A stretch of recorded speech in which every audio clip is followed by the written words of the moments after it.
Bonjour à tous et à toutes. Bien sûr, ce sera coupé pour YouTube. Donc toi, YouTube, ça commence maintenant. Tu n'as pas toute la partie où je parle sans le micro d'allumé. Et ça tombe bien parce que j'expliquais que j'étais complètement épuisé et personne n'a pu m'entendre. Mais vous voyez, je suis complètement épuisé à cause du chat qui est au-dessus, là, sur la mezzanine. Je savais que j'allais mal dormir hier soir déjà de base et il m'a pas aidé.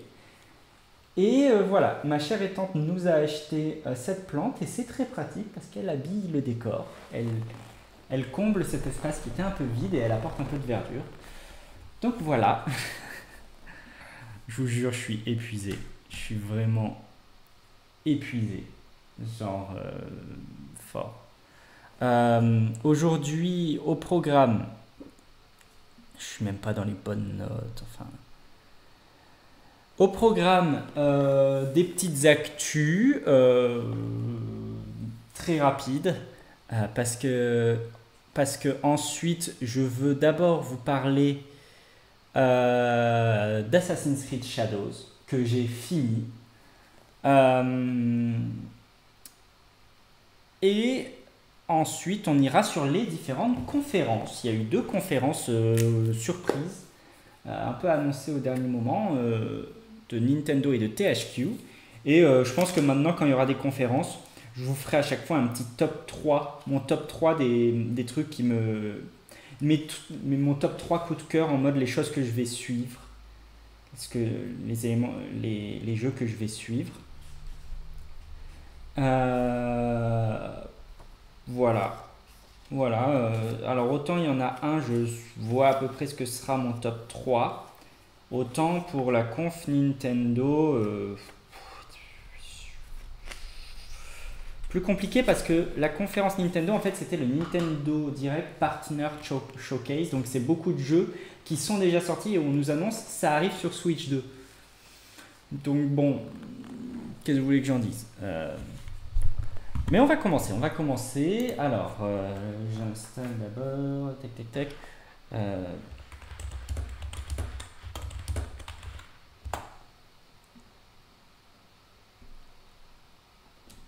tac.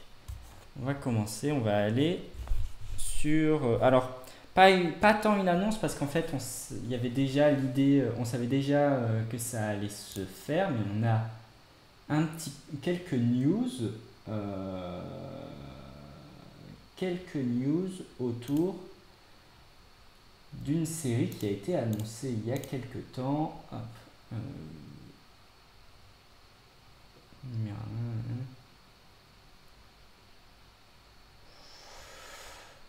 euh,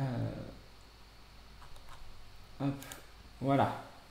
On va aller sur Allociné, c'est pas le meilleur site. Non, force le mode sombre. Oui, bon, God of War Ragnarok, on s'en fout, c'est pas la bande-annonce de la série. Non. Oui, voilà, la série God of War, qui est une série qui avait déjà été annoncée euh, il y a un bout de temps. Là, il y avait la Comic Con de San Diego et Ronald D. Moore, qui est, je crois, le showrunner. Voilà, c'est le showrunner. Qui a fait Battlestar Galactica et Outlander. Alors, passer de Outlander à God of War, moi j'ai vu la saison 1 de Outlander. Ils ont décidé oui. Oui, oui, là maintenant, en fait, pendant longtemps, adapter les jeux en série, c'était vu comme si tu réussis, c'est le Graal, mais c'est tellement impossible à faire. Et vu qu'il y a eu plusieurs réussites, maintenant, c'est tout le monde va le faire. Maintenant, tout le monde va le faire. Ils commencent à trouver des sauces qui marchent et ils commencent à comprendre que fais déjà une bonne série et après tu verras si ça fait une bonne adaptation. Pourquoi va pour... Mais oui, pourquoi tu ronchonnes? C'est très bien une série God of War. C'est- Alors ceux qui s'attendent à ce que ce soit, comment il s'appelle, que ce soit le doubleur de Kratos qui joue le Spartiate, j'en serais très étonné. Euh,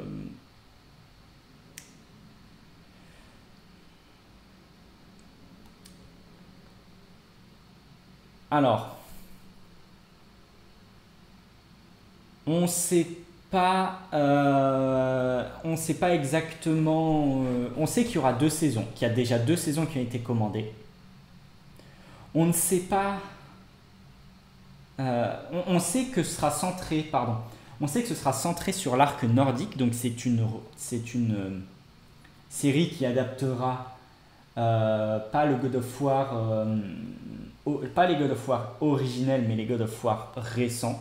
Ce qui, je pense, est une meilleure idée parce que les God of War originels sont vraiment des beat'em up, très tournés sur la violence, etc. Et je pense que c'est moins intéressant sur certains points, même si les scénarios sont très cool. Je suis pas sûr que ce soit aussi. Je pense que c'est plus simple d'adapter l'arc nordique, beaucoup plus centré sur les personnages, etc. Il y a forcément une grosse attente. Maintenant, à voir comment ils le font. Ils peuvent faire le choix de vraiment adapter. Ce qui va être la difficulté, c'est que l'arc nordique, les 2 jeux ont un même élément. C'est-à-dire, vous n'avez jamais de cut. Tout est filmé comme si c'était un long travelling. Est-ce qu'ils conservent ce choix? S'ils le conservent, c'est une difficulté technique sans nom. Ça serait, et s'ils y arrivent, tant mieux. Mais ça serait presque du copier-coller. Et est-ce que c'est une adaptation ou une reproduction dans ces cas-là? Est-ce que c'est aussi intéressant? Je ne sais pas. Je dis pas que ce serait pas intéressant, mais voilà, ça sera une vraie question à se poser. Aussi, ce sont des jeux quand même qui, même s'ils ont une grosse histoire, faire un travelling de 10 épisodes. Non, mais un travelling par épisode. Mais ça serait très compliqué. À mon avis, ça serait pas forcément le bon choix. C'est un choix qui, s'il est payant, sera gage de personnes d'une compétence rare. S'ils y arrivent, c'est que c'est des personnes qui auront fait un travail fantastique. Et bravo. Maintenant, pas sûr que ce soit peut-être assurer le coup, entre guillemets. Maintenant aussi, God of War, c'est quand même très tourné gameplay. Même si l'histoire est profonde, même si l'histoire est très intéressante, je ne suis pas non plus... Est-ce qu'ils auront de quoi remplir sans aller trop loin? Pas sûr. Il y a moyen. Ils ont des possibilités en faisant peut-être, en accent peut-être sur des éléments qu'on n'a pas vus, en adaptant des éléments qu'on n'a pas vus des jeux. Peut-être. Et puis, est-ce qu'ils vont choisir dès la saison 1 de faire les 2 jeux? Ça aussi, ça changera l'adaptation. Enfin voilà. Il y a une vraie question aussi. C'est plein de vraies questions. Ronald Demour a été honnête, il ne s'y connaît pas en jeux vidéo. Il manque de réflexe vidéoludique. Sans doute qu'il a entendu parler et qu'il a vu l'histoire et que ça l'a intéressé. Je dis pas l'inverse. Mais il a dit qu'il manque de réflexe vidéoludique. Il s'est donc entouré du directeur créatif de Santa Monica, Cory Barlog, ce qui est, je pense, une très bonne chose. Voilà, c'est un projet qui pose beaucoup de questions, qui, moi, va m'intéresser énormément, à voir ce qu'il donne, parce que le nombre de projets de séries qui m'intéressent et qu'au final, je ne regarde jamais, c'est assez énorme. Voilà, on va attendre de voir, mais pourquoi pas. Alors, Jamie devait nous amener, peut-être qu'il n'a aucun réflexe à la manette. Je crois que vraiment, c'est pas un gros joueur. Je crois que vraiment, ce qu'il disait à la Comic Con, c'est que c'était pas un gros joueur, mais justement, mais par contre, l'histoire, les personnages, il les a aimés. Et je pense que c'est totalement possible. Hein. Tu peux regarder un let's play, entendre parler de l'histoire et être intéressé avec God of War. J'ai pas fait les 2, j'ai fait que le 1. Le 1 qui est merveilleux. Mais voilà. Finalement, tu attends la sortie physique. Mais il n'est pas sorti en physique, Tales of the Shire? Oui, parce que, alors, à la base, pour les personnes qui nous regardent, hormis toi, Jamie, Jamie devait un peu nous parler de Tales of the Shire. Maintenant, 8 août, ok. Maintenant, j'ai vu les retours et j'ai fait à Jamie un stop, stop, stop, stop. Alors Steam met 7 sur 10, jeuxvideo.com met 8 sur 20. Si vous voulez qu'on aille voir Metacritic, le user score est de 2,8 sur 10 et le Metascore est de 58 sur 100. C'est un échec. C'est un échec. Il y en a.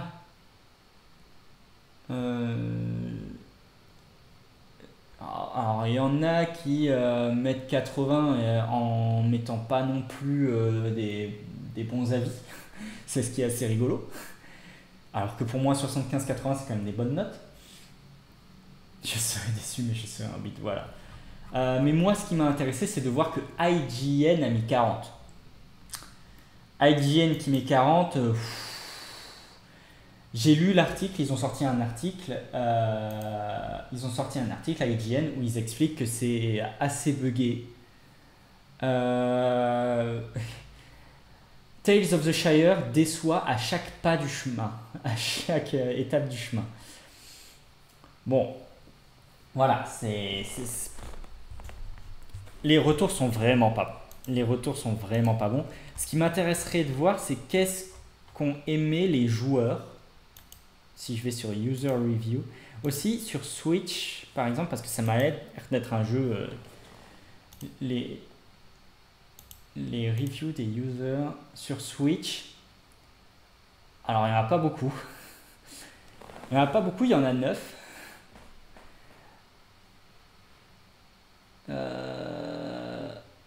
Il y en a qui ont adoré, il y en a qui ont... Ah, il y a des remarques. Il y en a qui ont adoré, il y en a qui ont détesté. Déjà, le premier article que j'avais vu, c'est on peut pas vous écrire un test à temps, la version qu'on nous a envoyée est trop buggée pour qu'on puisse y jouer. Ouais, ce qui a été rapporté, c'est que vraiment, c'était complètement buggé. Hein. Moi, ce que je veux voir, c'est les bons avis. Positive review. Voilà, il y en a qui ont l'air d'aimer le côté cosy et pas rush par des contraintes de temps. Donc apparemment, si vraiment vous aimez le côté cosy et que vous n'en avez rien à foutre, que ce soit chiant comme la pluie, vous pouvez y aller. Maintenant, voilà. Peut-être qu'avec des patchs, ça l'améliorera. Avoir le suivi du jeu, ça s'annonce quand même extrêmement mal. Hein.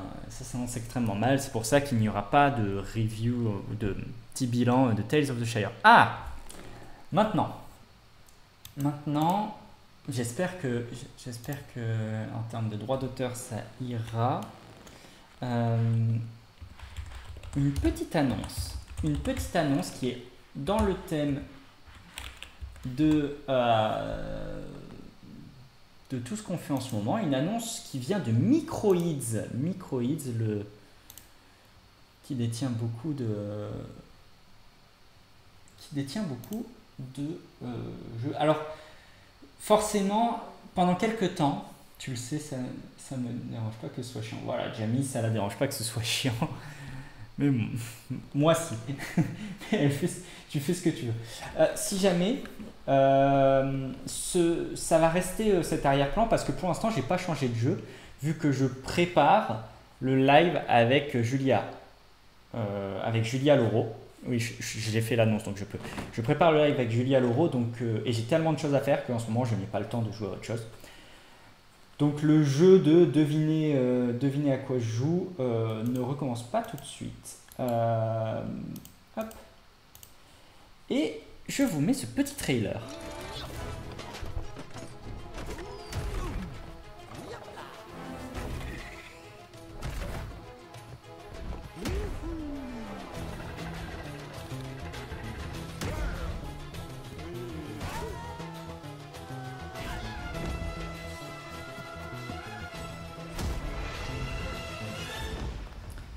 Astérix et Obélix, Mission Babylone, qui sortira sur Switch, PS5, Xbox Series X et Steam en octobre 2025, je veux dire.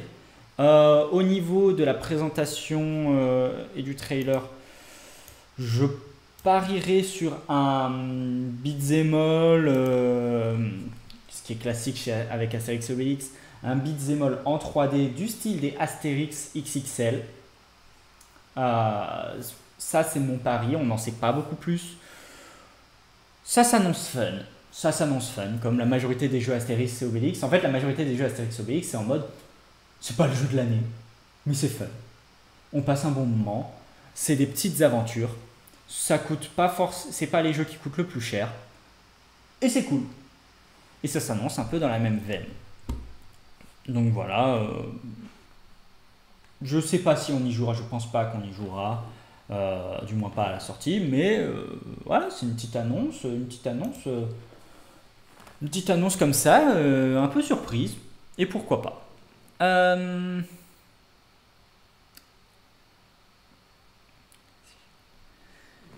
Ensuite, avant qu'on aille vraiment en long et en large, une dernière.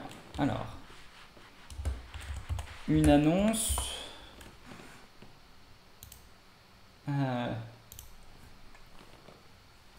d'Electronic Arts. Une annonce d'Electronic Arts, ça ne veut pas forcément dire qu'on va s'énerver. Donc, un article de Vicky Blake et Jérémy Léger. Alors j'imagine que Vicky Blake, c'est celle qui l'a écrit en VO et Jérémy Léger, celui qui l'a traduit. Alors pour l'instant, je vous fais comme ça de manière à ce que vous ayez tout le titre. Electronic Arts n'envisage pas les Sims 5 pour l'instant car ils ne veulent pas que les fans abandonnent tout le contenu qu'ils ont acheté au fil des années. Ce qui est louable. Electronic Arts, enfin ce qui est louable, mais en fait c'est à analyser un peu plus en profondeur.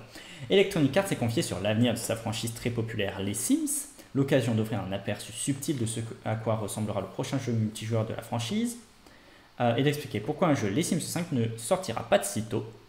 Dans une interview accordée à Variety, Laura Mill, présidente d'Electronic Arts Entertainment, a estimé qu'un spin-off multijoueur des Sims représentait l'une des plus grandes opportunités de croissance pour EA.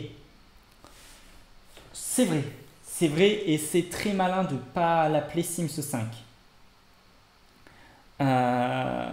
Précisant que l'équipe travaille d'arrache-pied et développait avec ardeur cette plateforme multijoueur.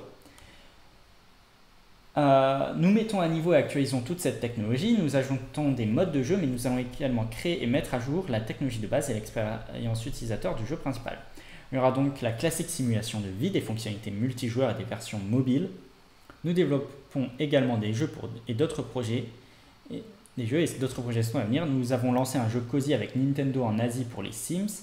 Je vois les Sims comme un écosystème important et un univers d'expériences multiples sur lequel nous devons nous appuyer. C'est très important cette phrase parce qu'elle va expliquer notamment la stratégie, pourquoi avec les Sims 5 c'est pas intéressant pour eux. Parce qu'ils vont parler des joueurs, mais voilà. Si vous espériez une annonce concernant l'arrivée des Sims 5, vous allez être déçu car Mill a déclaré que ce n'était pas rendre service aux joueurs que de sortir un nouveau jeu alors que la communauté investit autant de temps et d'argent dans les Sims 4. Ce qui n'est pas faux en soi. Mais c'est pas analysé en bien ou mal, c'est analysé vraiment sur les intérêts des uns et des autres. Ce que je ne veux pas, c'est que vous soyez obligé de tout recommencer à zéro et d'abandonner tout ce que vous avez créé, tout le contenu que vous avez acheté au fil des années, a déclaré Mill. Nous avons publié plus de 85 packs de contenu sur les Sims 4 au cours des 10 dernières années, tout remettre à zéro, donc ni pratique pour les joueurs, ni une bonne idée pour notre communauté. Aujourd'hui, d'un point de vue technologie et d'innovation, nous sommes à un moment où nous pouvons co-créer du contenu, nous enrichir mutuellement et offrir des expériences exceptionnelles aux fans. A déclaré Mill, ce sera un véritable tour de force et une expérience enrichissante de proposer du contenu de manière linéaire et interactive simultanément, et même de l'adapter à ce que veulent les fans et à l'actualité, avoir quelques idées projets comme un film. Alors un film Les Sims, non. Non, vraiment c'est pas une bonne idée. Parce qu'il faut reproduire les gimmicks. Et que si tu ne reproduis pas la langue des Sims, enfin, il n'y a aucun monde où c'est une bonne idée. Projet René. Alors, c'est peut-être projet Rain ou Ren. Mais on va l'appeler projet René. Tel était initialement le nom de code du jeu Les Sims 5 jusqu'à ce que EA prenne ses distances avec ses rumeurs. Il a été présenté pour la première fois en 2022 lors d'un sommet nommé Les Sims, un jeu gratuit. C'était effectivement l'idée. Pendant longtemps, l'idée c'était de faire un jeu gratuit, un live service jeu gratuit, et finalement ils ont pris du recul. Et on va expliquer pourquoi. S'il montrait à l'époque un mode multijoueur inspiré d'Animal Crossing et d'Among Us, il n'a pas encore été officiellement dévoilé depuis et encore moins sa date de sortie. Ceci dit, EA organise depuis cette annonce des playtests en petit comité. Sur invitation seulement, le dernier en date est d'ailleurs probablement à l'origine des récentes fuites. Le nom René a été choisi car il fait référence à des mots comme renewal, renaissance et rebirth en anglais, qui en disent long sur l'engagement du développeur et a donné un avenir radieux aux Sims. En octobre dernier, cependant, des images du projet René. J'adore ce projet René. Si je savais créer des emotes, je créerais une emote projet René. Ce serait exceptionnel.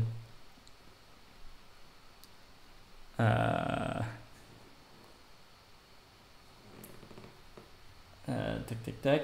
Un jeu d'un café, n'était pas les Sims 5 qui s'agissait en réalité d'un jeu convivial et social visant à enrichir la franchise les Sims. Voilà. Alors, effectivement, il y a un point par rapport aux joueurs qui est très juste, c'est qu'ils savent que les gens ont mis des milliers d'euros. Il y en a qui ont acheté tous les packs. Pas mal de packs à 80. Il y a vraiment des gens qui ont mis des milliers d'euros dans les Sims. Il y en a qui ont acheté le jeu à l'époque où il était payant. Aujourd'hui, les Sims 4, c'est quasiment un jeu live service gratuit. C'est-à-dire, ils ont réussi à faire, c'est une réussite, les Sims 4, à faire cette transition en termes commerciaux. C'est-à-dire, ils ont fait la transition d'un jeu payant, donc les gens ont payé à la base, à aujourd'hui un jeu live service gratuit, un jeu gratuit, live service, notamment via plein d'abonnements, différents abonnements. Tout le monde peut avoir un moyen d'avoir les Sims 4 gratuitement, et simplement tu vas payer pour les DLC qui t'intéressent, etc. Donc ça, c'est vrai que pour les joueurs, c'est plus intéressant avec un jeu live service d'avoir des mises à jour régulières. Ça, je suis en accord avec Laura Mille. Et en plus, sachant que les Sims 5 étaient réfléchis comme un jeu live service et qu'ils ont réussi cette transition, ça leur sert à quoi de faire un Sims 5 ? Pas sûr qu'il soit payant, parce qu'à la base, c'était de faire un Sims 5 gratuit dès l'origine, mais ils ont réussi à transformer les Sims 4 dans ce type de jeu. Donc ils n'ont aucun intérêt à faire un Sims 5 qui serait du même type. Par contre, faire un multijoueur un peu type Second Life en fait, un multijoueur un peu type Second Life qui évoluerait en parallèle du jeu solo les Sims 4, ça c'est mal.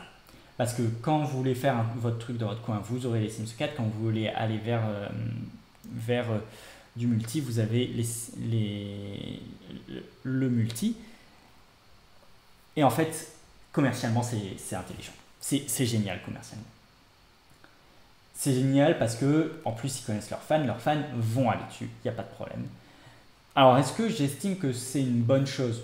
Je pense qu'ils peuvent faire une mise à jour au Sims 4 et ajouter un mode multijoueur, ça serait amplement suffisant. Je pense qu'ils en ont la possibilité. Maintenant, peut-être qu'ils veulent aussi faire des adaptations techniques et graphiques. Pourquoi pas, mais via une mise à jour, c'est aussi faisable dans les Sims, pour les Sims 4. Je veux dire, ça a été fait avec The Witcher 3, enfin, ça a été fait. Donc c'est possible. Je ne pense pas que ce soit la situation idéale. Maintenant, du point de vue d'Electronic Arts, c'est brillant. Vraiment créer un univers Sims où vous choisissez votre manière de consommer, votre manière de jouer, et vous pouvez la faire varier. Vous pouvez circuler dans l'environnement Sims, que ce soit dans les transports avec le jeu mobile, en solo chez soi dans un moment cosy avec les jeux solo, ou avec des potes dans les Sims multijoueurs. C'est une manière de fonctionner qui commercialement est intelligente et marche. On peut pas. Voilà. Après, ça veut dire retour ça va mettre à balle le côté live service, microtransactions, etc. Côté que je n'aime pas du tout, bien sûr. et dans l'analyse de la protection de l'enfance, etc., bien sûr qu'il faut froncer les sourcils assez fortement. Ça, je ne vais pas dire l'inverse. Maintenant, ils ont choisi un modèle commercial qui est intelligent, qui marche, qui évite, qui en soi permet aux gens d'avoir les Sims gratuitement. De là à ce que je ne suis pas, est-ce que le spin-off multijoueur sera gratuit? Je ne sais pas. Mais c'est effectivement une opportunité pour EA de croissance parce que c'est quelque chose qui a été longtemps imaginé par des fans, hein, un Sims multijoueur. Et ça peut totalement s'imaginer. Il y aura le côté viral des GTA RP, des Red Dead RP, ça va être repris. Et pour Electronic Arts, il y a un jackpot. Alors quand ils disent opportunité de croissance pour EA, à part financièrement, j'ai du mal à voir comment EA peut encore grossir. Ça ne deviendra pas un plus gros studio. C'est déjà un studio qui est capable de faire des triple A, voire quadruple A. Quand on dit quadruple A, c'est vraiment les ultra blockbusters. Et en fait, ils le font. Ils sont capables de mettre des budgets comme ça. Donc, c'est pas une opportunité de croissance, mais c'est une opportunité de succès commercial et de gains économiques énormes.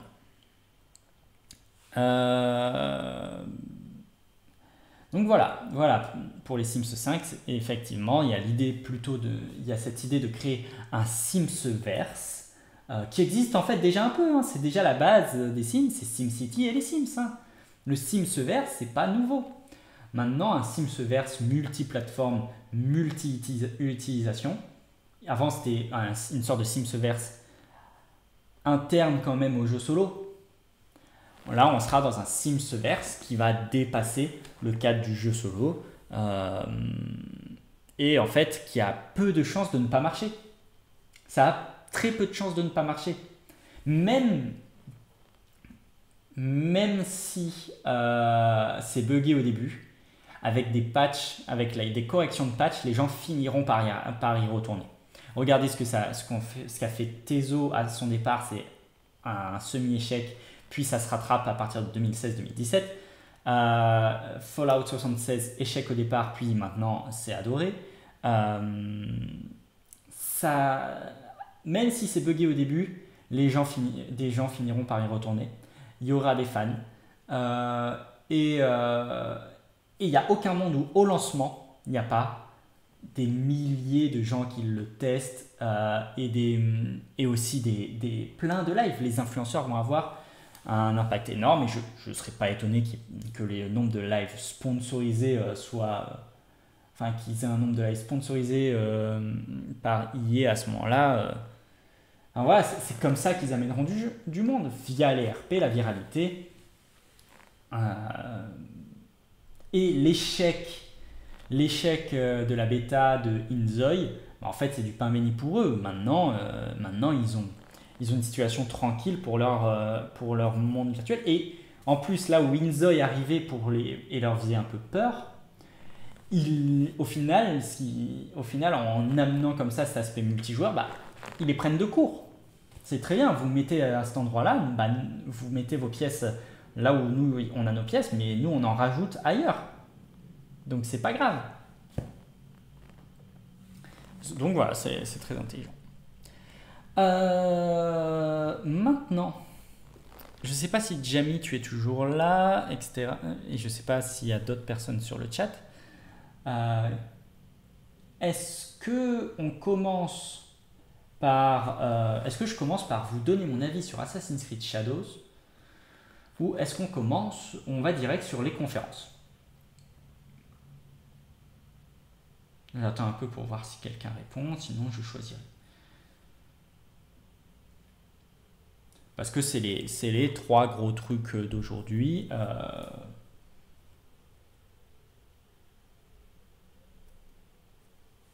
Voilà, je vous laisse me dire ce que vous préférez.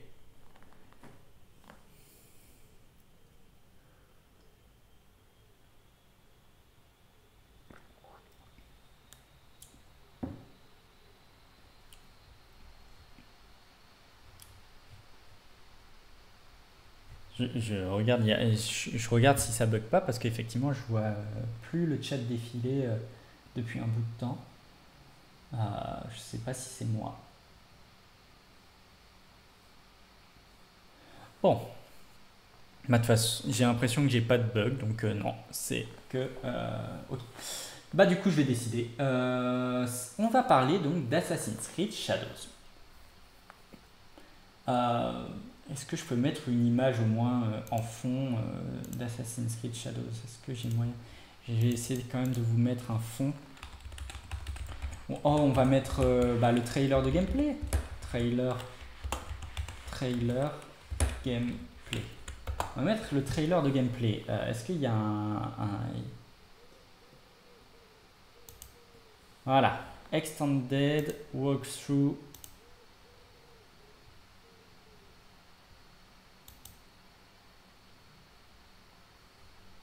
Hop, on enlève les sous-titres. Hop. On met au maximum. Alors. Assassin's Creed Shadows. C'est un jeu extrêmement compliqué à estimer en fait. C'est beaucoup plus complexe qu'il n'y paraît. C'est pas juste l'horreur absolue que certains disent. Non. C'est pas le wokisme absolu que certains disent non plus. C'est un jeu qui est extrêmement long et il y a juste des moments d'engagement et des moments et des réflexions politiques qui sont historiques à la franchise. Qui sont intéressantes. Mais dans 80 heures de jeu, enfin 80 heures. Moi j'ai joué, en réalité, j'ai joué 70 heures. Si vous voulez, je peux même vous mettre mon How Long to Beat. Je vais vous mettre je peux, on vient de parler de Electronic Arts et des Sims. On vient de parler de Electronic Arts et des Sims. Donc, pour vous montrer, moi j'ai joué, et là maintenant tu arrives juste au moment où on commence à parler de Assassin's Creed Shadows. Oui, RIP Sims 5, mais c'est pour un projet multijoueur, et je te laisserai revoir, mais c'est pour un projet multijoueur, et en fait, commercialement, c'est très intelligent ce qu'ils font. C'est extrêmement intelligent. Sims 5, c'est clairement, ils sont pas dans l'idée de le développer, ils sont dans l'idée de continuer l'aspect live service, jeu gratuit des Sims 4, et de faire en parallèle un jeu multijoueur. Et en fait, c'est extrêmement malin. C'est extrêmement malin parce qu'ils apparaissent ni comme des connards, ils apparaissent pas comme des connards, et ils apparaissent comme des gens qui tentent quelque chose avec leur licence. Même si en fait c'est pas non plus ultra original, mais bon. Donc comme vous voyez, j'ai joué 70 heures. J'ai fait l'histoire principale avec quelques side quests, donc quelques quêtes secondaires, pas toutes, vraiment pas toutes, même pas la majorité. J'y ai joué sur Xbox Series X avec l'édition physique, je l'avais précommandé. Ça fait long pour un AC, en fait, pas tant que ça. Ça dépend de quel Assassin's Creed tu parles. Et c'est là où on va en arriver, mais on reviendra sur ça au moment où on parlera des défauts. C'est un jeu qui renoue, vraiment, et ça c'est génial, c'est un jeu qui renoue avec les bases de l'infiltration des Assassin's Creed. Et je ne sais pas, dire à quel point c'est dur à analyser, mais c'est peut-être, et je pense que c'est selon moi, le meilleur Assassin's Creed d'infiltration. Yasuke, vous jouez ou Naoe, une shinobi, donc une ninja, ou Yasuke qui est un samouraï, un personnage historique, première fois qu'on joue un personnage historique aussi, qui est un samouraï. On ne sait pas, Yasuke, vous pourrez très peu faire d'infiltration, et vous avez Naoe qui peut faire beaucoup d'infiltration. Quand le jeu est difficile, vous passez sur Yasuke, qui rend le jeu beaucoup plus facile et beaucoup plus bourrin. C'est un minimum fun, les combats sont vraiment pas si désagréables. Je les trouve malgré tout un peu répétitifs, mais il y a vraiment des moments de kiff. quand on arrive vers la fin du jeu, il y a vraiment des moments où, notamment avec Naoe, en fait, on en assassine un. Il y a un groupe qu'on ne peut pas vraiment assassiner de manière furtive. Bah, on assassine le premier, les autres se mettent au combat. On peut quand même en assassiner un deuxième grâce à une compétence. On en met un à terre, qu'on finit à terre. Et en fait, il y a des enchaînements comme ça qui sont vraiment superbes. Et en termes d'infiltration, le fait que ce soit un open world aussi grand, aussi large, permet notamment que régulièrement, il y ait une vraie réflexion sur comment aborder la situation. On a vraiment des situations d'infiltration où on analyse et ok, je vais m'occuper de lui. Et ensuite, je passe à telle zone, attention à ça. Et l'infiltration peut être extrêmement fluide. Vraiment, il y a un kiff sur l'infiltration dans Assassin's Creed Shadows. C'est indubitable. Ça, on ne peut pas dire l'inverse. Le jeu est magnifique. Le jeu est vraiment magnifique. Alors, les visages, en fait, il y en a qui ont critiqué vraiment les expressions et tout. Il y a des moments où les visages sont super expressifs et sont dans des détails de ouf. Le reste du temps, c'est dans la moyenne classique actuelle. C'est pas plus, pas moins. Mais il y a des pics comme ça. Vraiment, les décors sont superbes et l'idée et l'ambition de ce jeu est exceptionnelle. C'est vraiment faut bien penser qu'ils ont imaginé 2 gameplays avec 4 saisons différentes, chaque saison qui a ses particularités. Par exemple, quand vous êtes en hiver, quand vous marchez sur les toits avec Naoe, et ben en fait, vous pouvez faire tomber des stalactites et donc vous faire repérer. C'est des choses à réfléchir. Chaque saison amène une nouvelle manière d'aborder la situation. Avec un cycle comme ça qui est ultra intéressant. Quelques quêtes secondaires ultra bien pensées, comme la quête des yokai, qui est très cool, qui permet d'explorer cet univers. Et vraiment, les musiques ne transcendent pas, mais permettent malgré tout de s'intégrer dans cet univers, dans Fukushima. On retourne avec enfin quelques villes qui sont assez sympas. Je pense à Kyoto, même si finalement elles sont un peu toutes faites de la même manière. Bon, vous avez une base qui est chiante à mourir. Si je vous montre un peu le combat de samouraï, vous voyez, alors moi j'ai pas utilisé cette arme du tout. Vous pouvez vraiment adapter selon l'arme que vous allez choisir. Moi j'ai vraiment choisi katana, etc.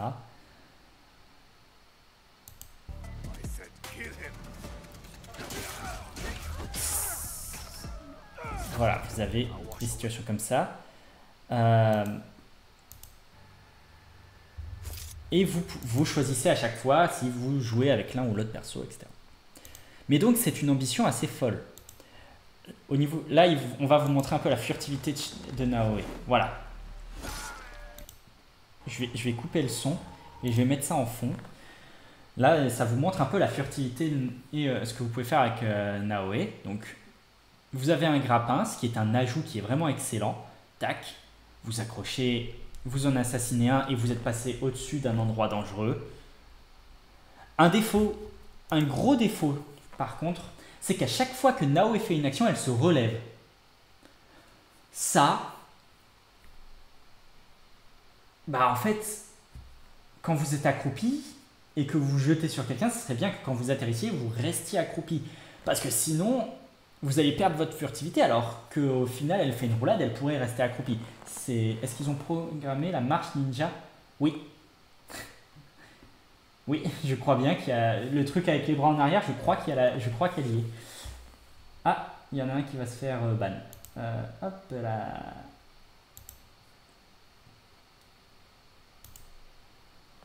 Donc voilà.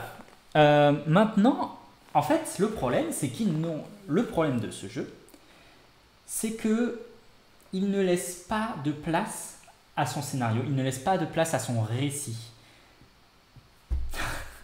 Pardon, tu veux que j'annule? Je peux peut-être annuler, mais je croyais que tu pouvais pas ban. Promis, les prochains sont à toi. En fait, voilà, c'est un jeu qui ne laisse pas de place au récit. Pensez à Assassin's Creed 2. Une des forces, c'est le personnage d'Ezio Auditore. Et c'est cette histoire, ces histoires de trahison. Jamie, je crois que tu as fait Assassin's Creed 2. Je pense que tu peux le dire. Quand on pense à Black Flag, on pense aussi à l'histoire. Et là, bah en fait, on perd totalement cette histoire qui se dilue dans 10 000... Ils ont refait ce qu'ils avaient fait avec Valhalla, c'est-à-dire une map qui est quand même très grande, avec plein de zones, et chaque zone dure 15 heures. Chaque zone pourrait faire un jeu complet. Mais ça se dilue tellement au milieu.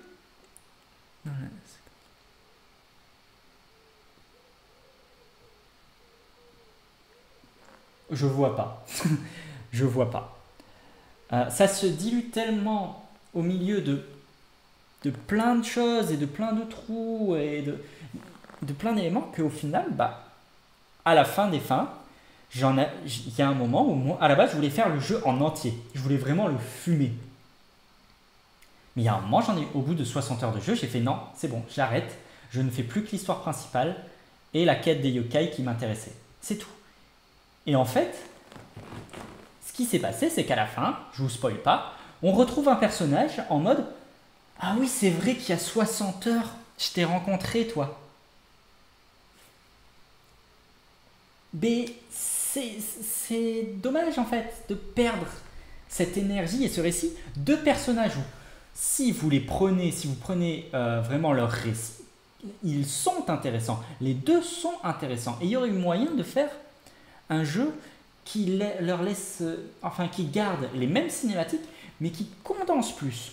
Et ça aurait été bien de condenser plus, parce qu'en plus, certaines zones ne sont pas utilisées par l'histoire principale. C'est-à-dire, vous avez une liste de cibles, et certaines zones n'ont pas de cible. Donc ça ne sert à rien de les mettre s'ils n'ont pas de cible. C'est autant laisser tranquille et condenser vraiment, aller à l'essentiel, et laisser de la place à des personnages qui sont intéressants. Qui sont vraiment intéressants. Naoe est un bon perso. Yasuke est un bon perso. Ce sont vraiment deux persos très cool. Et ce jeu, avec une carte 2 fois moins grande, et pas ces questions de zone, vraiment avec un journal de quête plus lisible, parce que là c'est illisible. Là vraiment c'est illisible. C'est plein de cercles avec des cibles, c'est des listes de cibles et ça se mélange, ça va à droite à gauche. Un jeu plus lisible, un jeu plus concentré, et si tu veux on va aller sur... en fait le problème vraiment qui se concentre, qui enlève le côté, qui supprime largement du contenu. Bah en fait, même pour ceux qui veulent faire tout le jeu, ça devient super intéressant. Moi j'ai mis quand même 80, j'ai passé un super moment, le gameplay est cool.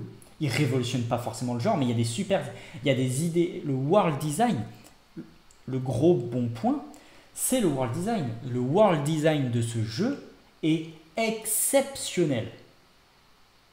Le world design est vraiment exceptionnel. Cette idée des 4 saisons. Le seul truc qui est dommage, c'est qu'ils n'ont pas mis, et parfois c'est chiant, on doit attendre la nuit, et ils n'ont pas mis de moyen d'avancer jusqu'à la nuit. Problème, c'est que quand tu dois attendre la nuit par des cycles de 30, c'est chiant à mourir. C'est chiant à mourir. Et moi, c'est à ce moment-là où j'ai fait non, allez, j'arrête. Mais attention, les Assassin's Creed ont toujours eu en fait beaucoup de contenu. Mais la manière dont ce contenu était montré laissait tellement peu de place à...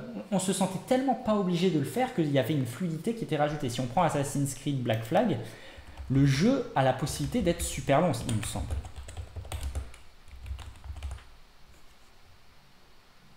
Black Flag, c'est 23 heures, donc c'est quand même un récit plus court. Et 61 heures, ouais, c'est quand même plus court. C'est quand même beaucoup plus court. Si on prend le 2, c'est encore plus court, je pense. Non, Assassin's Creed 2. Peut-être qu'il l'écrit II. Ouais, 19 heures pour 35 heures. Mais en fait, c'est exactement vers ça que Assassin's Creed doit tendre. Et ce qui me fait chier, c'est que le prochain Assassin's Creed sera sur la sorcellerie, donc j'y jouerai. Parce que ça m'intéresse. Mais vraiment, c'est dommage de commencer le jeu. Quand vous commencez Assassin's Creed Shadows, au début, vous êtes en mode « Waouh, c'est magnifique ». C'est en mode, il y a plein de super idées. Ah, ça fait du bien de retrouver du gameplay d'infiltration. C'est vraiment, les 20 premières heures de jeu sont géniales. Les 20 premières heures de jeu sont vraiment géniales. Pourquoi tu épingles ça? C'est pour te plaindre? Elle commence à se plaindre, celle-là? Ouais, les 20 premières heures de jeu sont vraiment géniales. Je continue à vous mettre un peu le trailer pour avoir un fond. Aussi, le fait de pouvoir s'allonger, ça c'est une nouveauté, je crois. Je suis pas sûr qu'avant on pouvait s'allonger et je pense que c'est une excellente idée. Il y a vraiment des super idées de gameplay, etc. Mais c'est la place laissée à la narration qui pêche. Et c'est dommage parce que la narration n'est pas mauvaise. Elle est mal racontée. C'est différent. C'est très différent. C'est-à-dire pour raconter quelque chose, pareil, ça, excellente idée au niveau de l'infiltration. Cette arme, le Kusarigama, Kusagarima, je ne sais plus comment ça s'appelle, mais c'est cette espèce de... C'est une sorte de faux avec une chaîne qui permet des éliminations comme ça. C'est une super idée. C'est vraiment une super idée. Le gameplay est vraiment cool, notamment le gameplay infiltration. Seulement un peu répétitif, notamment les combats qui sont un peu répétitifs. Mais l'infiltration est top. Non mais aucun problème, Jamie, tu fais bien comme tu le sens. Le world design est vraiment excellent, même si trop grand. Enfin, il y a toujours un détail, c'est ça, il y a toujours un détail. Le world design est en soi très bon, mais trop grand. Il faudrait vraiment faire les mêmes idées, mais en plus petit.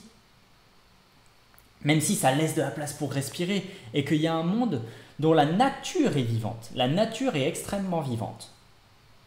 Maintenant, si la nature est vivante, c'est pas le cas.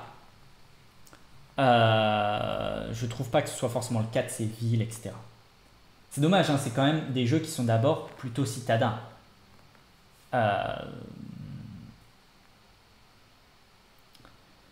Et si le récit est bon, la narration, le scénario, si eux ils sont cool, malheureusement la manière de les raconter, eh ben, elle ne l'est pas forcément. La manière... Ah, je savais même pas qu'on pouvait... Ok. La manière de les raconter ne laisse pas de place à un récit et des personnages qui sont intéressants.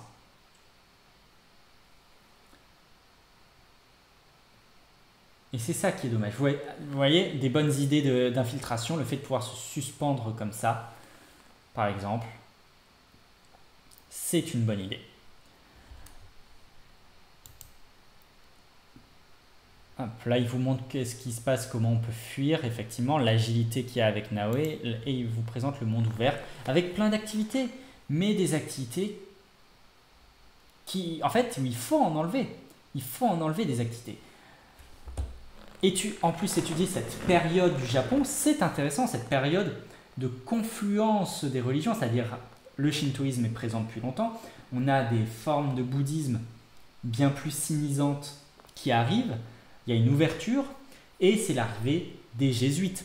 C'est historiquement intéressant, c'est scénaristiquement intéressant, mais narrativement ça pêche. Et c'est ça qui est dommage.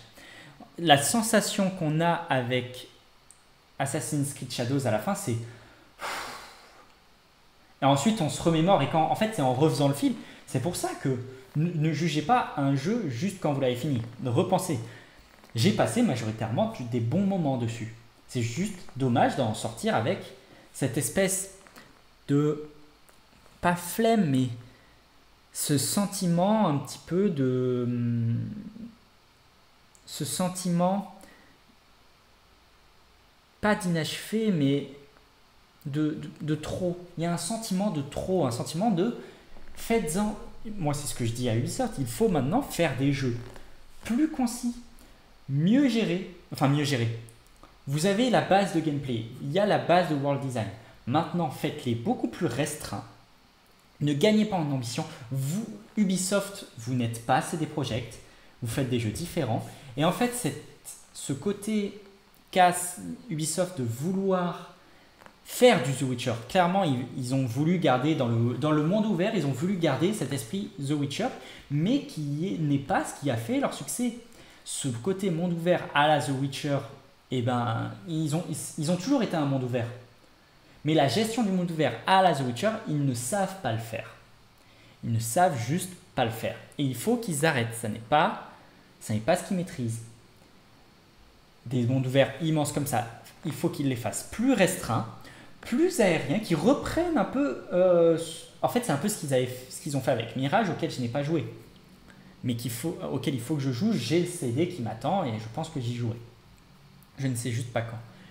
Vraiment garder ce côté plus... moins étalé, plus en hauteur. Avec Naoe, avec un personnage comme Naoe, un gameplay plus en hauteur, moins étalé, c'est parfait. Et beaucoup plus concis. Vraiment se centrer sur l'histoire.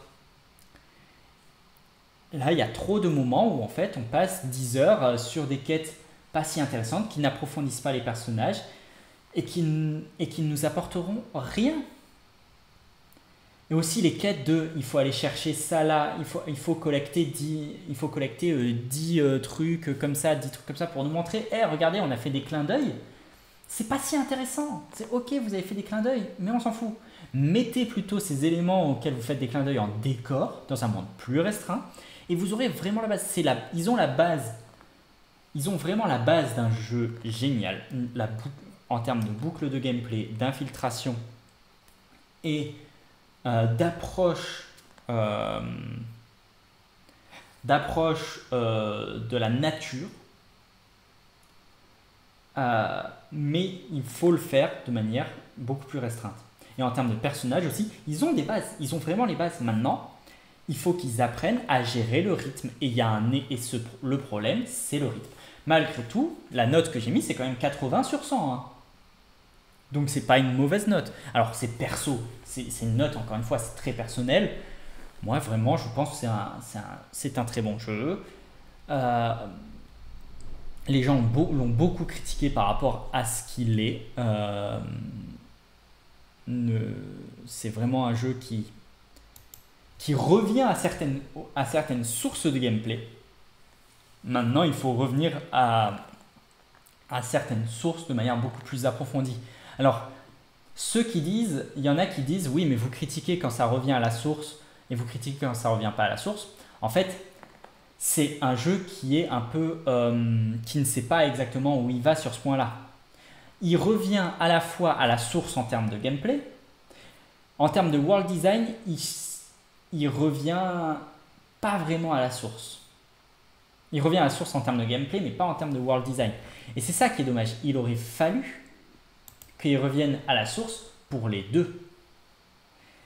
Et il est plus urgent, et là pour les prochains jeux, il sera urgent de revenir vraiment à la source. Mais je ne vois pas comment ils vont faire avec ce qu'ils ont prévu comme univers prochainement. Mais il faudrait qu'ils reviennent à la source, qu'ils continuent de faire qu'ils prennent ce gameplay de base. Ce gameplay qu'ils ont, qu'ils le prennent. Alors, garder la partie Yasuke, c'est pas forcément utile, dans le sens où garder la partie bourrin, c'est pas forcément utile pour un Assassin's Creed Shadows.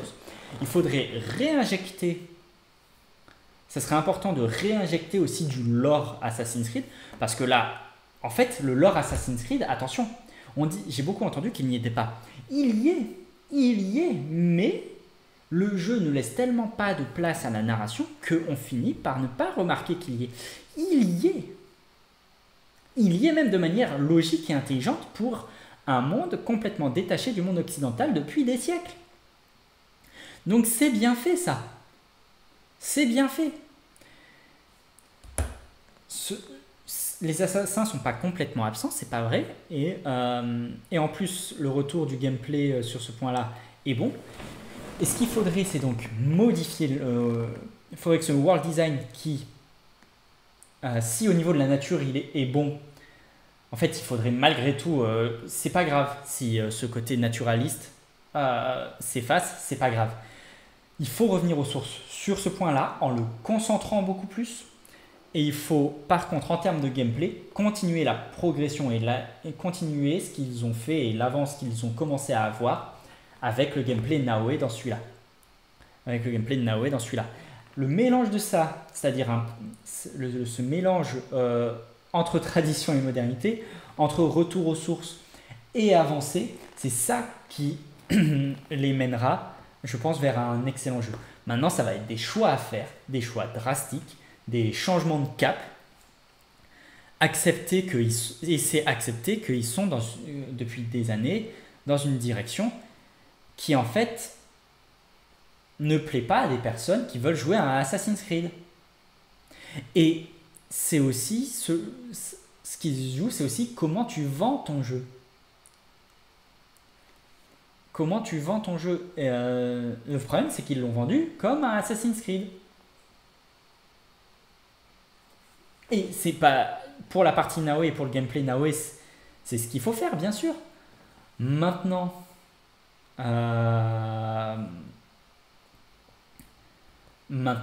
dans le futur, s'ils veulent vendre un Assassin's Creed, vraiment qu'ils donnent la sensation d'un Assassin's Creed. Je suis plutôt confiant vis-à-vis de la période qu'ils vont utiliser par rapport au lore Assassin's Creed. Je pense que le lore Assassin's Creed, ils vont être obligés de le réimplémenter, mais de le réimplémenter énormément.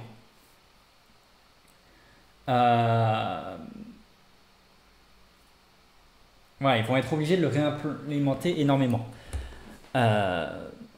Maintenant, comment dire, moi, ce qui m'inquiète, c'est le world design.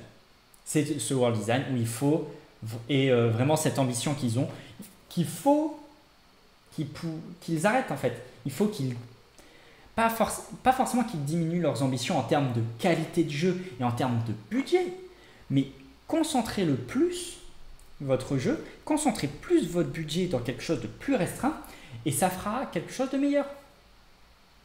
En plus, là, ils ont une possibilité avec la chasse aux sorcières, avec la sorcellerie du 16e, qui est énorme. Donc voilà, c'est un peu ça mon propos, c'est qu'on est sur un jeu un petit peu bâtard, un jeu qui est à la fois très bon, on passe des bons moments, mais qui rate l'essentiel. Un jeu qui est plein de très bonnes choses, mais de très bonnes choses trop perdues au milieu de choses pas mauvaises, mais inutiles. Et qui en viennent à dire que quand on retourne au récit principal, on fait « Oh purée, c'est vrai ». Effet qui ne doit pas exister. Vous faites un jeu, vous faites une série, vous faites un film, on ne doit pas être en mode « Ah oui, c'est vrai ça, il y a longtemps là ». J'en parlerai de cet effet quand on parlera de Game of Thrones. Parce que c'est un effet très utilisé à partir de la saison 6. Mais voilà, donc bon jeu. Si vous voulez, jouez-y. Mais moi, je conseille vraiment de se focus sur la quête principale. Et voilà. Et vraiment, jouez-y en mode Naoe tout le temps. C'est beaucoup plus sympa. Sauf pour les combats de boss. Et ça, c'est ce qui est dommage, c'est que tu choisis où tu te fais plaisir pendant les combats de boss, où tu te fais plaisir pendant l'infiltration. C'est pas forcément ce qui aurait dû. Enfin bon. Je sais pas si Jamie a pu revenir.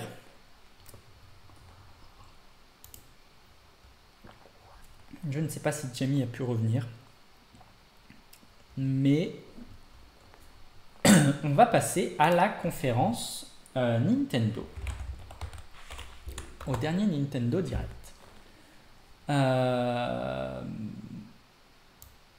Celui du 31 juillet 2025. Avec nous, on va aller chez Nintendo France. Tac, tac, tac. Je reprends mes notes. Et comme je vous ai dit, on fera un petit top 3 un peu de mes projets, des projets qui m'intéressent, etc. Alors, je vais mettre le son, mais je ne vais pas le mettre trop fort.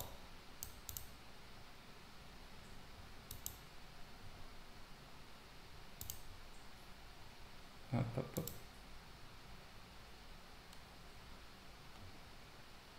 Voilà. Le son là est pas trop fort.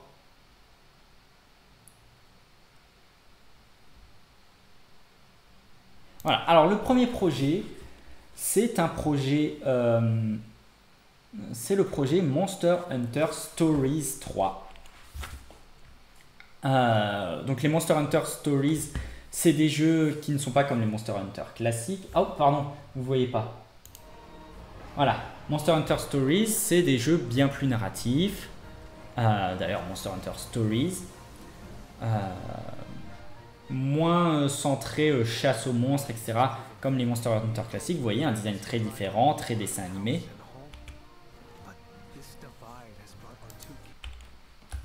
Hop.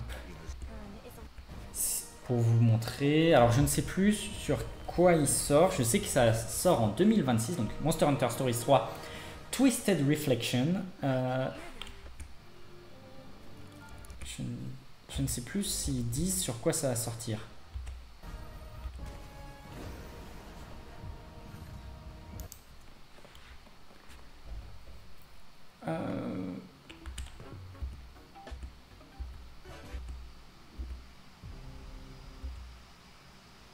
Non, ils ne disent pas. Ah, ça, alors, Nintendo Switch 2, ça c'est à peu près sûr.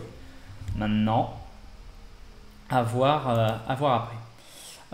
Ensuite, alors je fais un petit big up à une personne, même si c'est un jeu qui ne m'intéresse absolument pas. Je connais un des développeurs qui travaille pas sur Once Upon a Katamari, ça je m'en fous vraiment. Mais il y a le prochain jeu, donc c'est Just Dance 2026. Je connais, c'est un jeu développé en France. J'ai beaucoup discuté avec un des développeurs. Donc je lui fais un big up, je lui passe le bonjour. Voilà, je ne doute pas qu'il l'ait fait avec beaucoup de passion. C'est un gars qui est super, donc il n'y a pas de problème. Voilà, je ne suis pas un joueur de Just Dance, mais vous aurez votre Just Dance de la Switch 2. Ah non, ça sort sur Nintendo Switch 1. Ça ne sort pas sur Nintendo Switch 2. Et ça sort le 14 octobre. Voilà, j'ai pas grand chose à dire en fait dessus. Ensuite, on a un jeu qui sort sur Switch 1 et Switch 2. C'est Dragon Ball Sparking Zero qui va sortir le 14 novembre 2025. Alors, il y a un élément intéressant.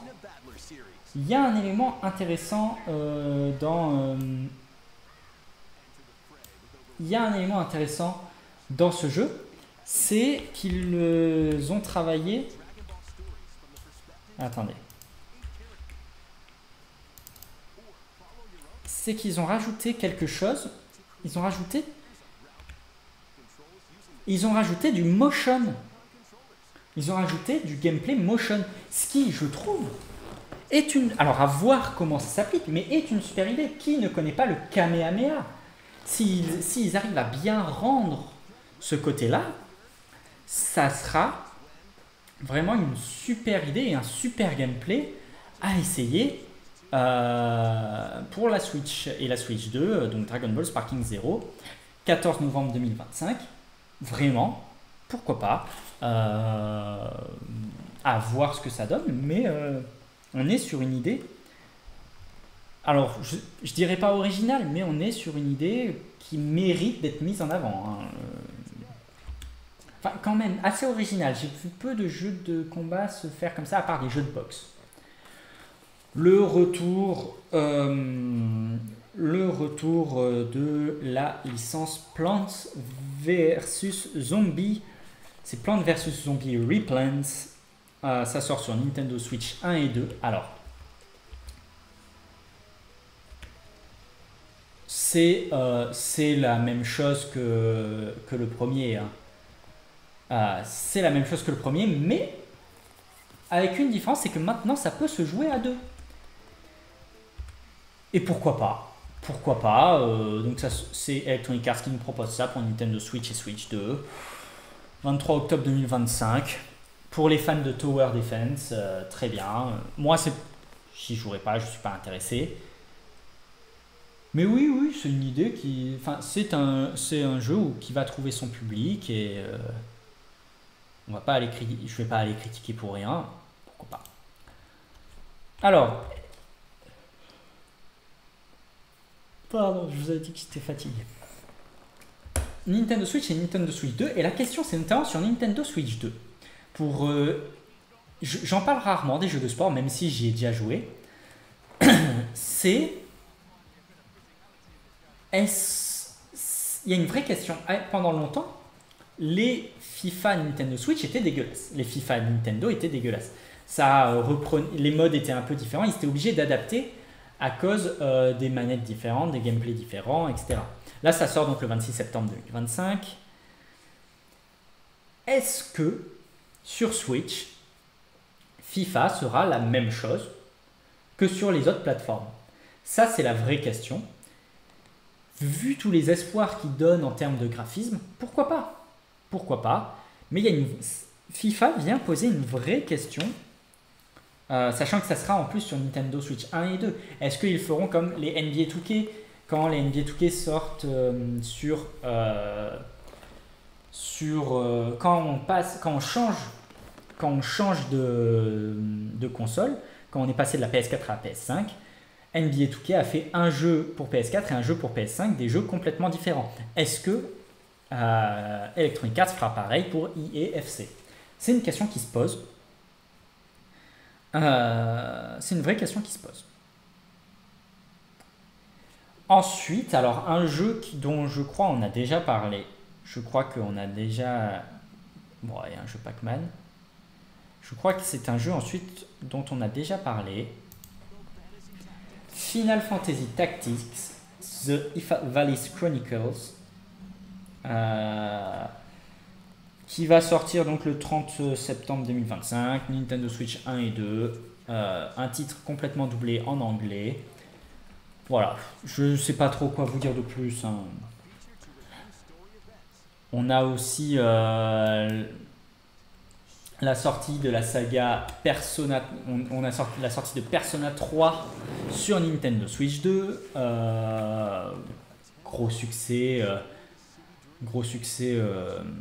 japonais. À voir ce que ça donne. C'est gros succès du JRPG. Pour moi, c'est pas ce qui m'intéresse le plus. Hein. Je pense que Clair Obscur, non, ce sera mon deuxième JRPG de ma vie, Clair Obscur, quand je le ferai.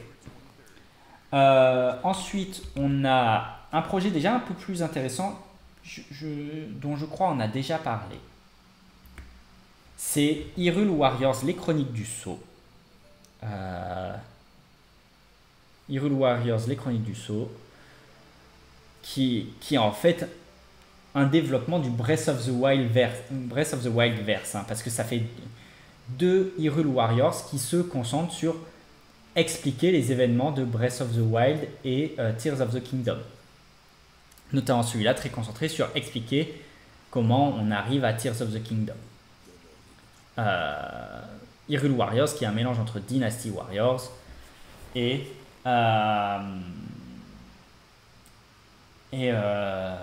The Legend of Zelda. Voilà, bon, c'est un beat'em all. C'est un beat'em all qu'on a déjà annoncé, mais ils en reparlent. Pas beaucoup plus d'annonces que ça, j'ai l'impression. Je crois qu'on n'a pas de date. Moi, j'ai pas vu de date, j'ai pas vu plus que ça. Je pense que ça sera que sur Switch 2, mais je ne suis pas sûr. Est-ce qu'ils en disent plus? Ah, ça sortira cet hiver. Si, ils le disent. Ça sort cet hiver. Maintenant, un jeu. Alors, je sais pas si c'est directement celui-là. Non, bon, Madden, on s'en fout. Hein. Madden, je m'en fous. Maintenant, je voulais vous parler de ce petit jeu. Alors, qui est un cozy game. Chilling by the Fire. Vous voyez, tout le principe, donc, c'est de faire un feu. C'est d'arriver à faire un feu. C'est pas que ça. C'est pas que ça. Et en fait, l'idée, c'est d'utiliser c'est d'utiliser les caméras, notamment les webcams de la Nintendo Switch et les nouvelles possibilités apportées avec la Nintendo Switch 2.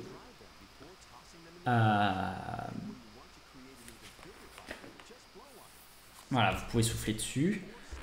Vous pouvez faire des chamallows, allumer des feux d'artifice, etc. Mais surtout, vous pouvez vous poser entre amis. Et en fait, clairement, l'idée que développe Nintendo, c'est de faire un monde virtuel et c'est de développer l'idée du monde virtuel. Idée notamment, pardon. La différence entre le monde virtuel et le jeu vidéo, qui est une différence que moi, avec laquelle je ne suis pas d'accord, c'est une différence établie par Tom Bolstorff, notamment dans son ethnographie qu'il a fait autour de Second Life. Il a fait toute une étude autour de Second Life et il différencie, lui, les jeux vidéo des mondes virtuels. Là où je ne suis pas d'accord, c'est que je pense qu'un jeu vidéo n'est pas forcément un monde virtuel, mais par contre, un monde virtuel est un jeu vidéo. Après, que ce soit une catégorie, un genre de jeu, aucun problème. Malgré tout, cette différence qu'il fait, moi je ne suis pas d'accord du tout. Sinon, ça voudrait dire que Minecraft est un monde virtuel et pas un jeu vidéo parce que tu fais des constructions sérieuses et tout. Non, les deux sont de l'amusement et développent des sociabilités, etc. Un monde virtuel, pour moi, c'est même pas un genre de jeu d'ailleurs. C'est un type d'environnement un type d'environnement vidéoludique. World of Warcraft peut totalement, et je considère ça comme un monde virtuel. N'empêche que c'est un MMORPG. Voilà, donc moi je remets vraiment ça en question. Malgré tout, cette idée, c'est vraiment permettre à des gens qui sont peut-être loin vous voyez, il y a des sujets de discussion. Et l'idée, c'est vraiment de faire en sorte que des potes puissent discuter autour d'un feu virtuellement, s'ils sont loin, se retrouver autour juste d'une discussion. On est vraiment même plus... là, on est dans le top du jeu qui va être critiqué par votre oncle en vous disant « Non, mais ça sert à quoi? Allez vraiment dans la forêt et faites un feu et discutez autour du feu. » Mais là, c'est vraiment pensé pour des gens qui sont très loin. Imaginons des personnes qui sont dans différents continents. Et donc, ce jeu Chillin' by the Fire amène vraiment cette idée du cozy game, mais surtout de la discussion autour du feu virtuel.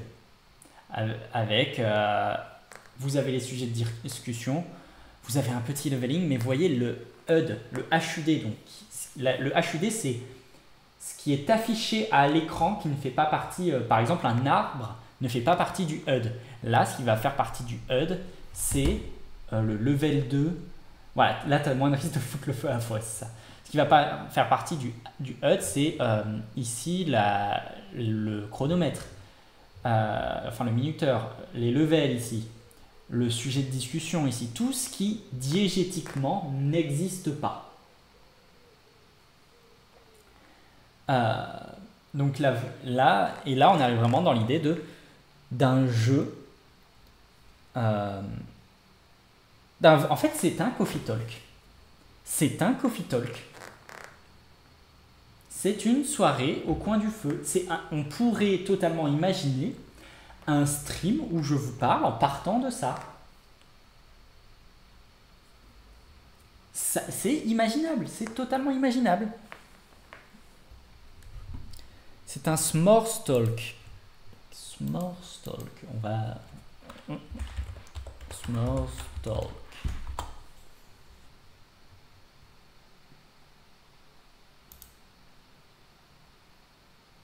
Ah oui, ok. Une discussion chamallow, ouais. Ok, oui, bah c'est ça, et on peut même faire ces chamallows dans ce jeu, donc oui, c'est totalement ça. C'est un projet que je trouve malgré tout intéressant. Je ne suis pas forcément fan de l'idée, je ne dis pas que je m'y mettrai, mais c'est un projet que je trouve intéressant, assez novateur. De là à dire qu'il va révolutionner le jeu vidéo, non, je pense pas. Maintenant, vous allez, je pense, voir des streams de gens vous allez avoir un stream du lundi autour de ça. Vous allez en avoir qu'un, mais parce qu'on va quand même se faire chier comme un rat mort. Mais voilà, c'est assez nouveau et c'est intéressant. Ensuite, alors Apex Legends arrive sur Switch 2, mais on s'en fout. Beaucoup plus intéressant. Beaucoup plus intéressant.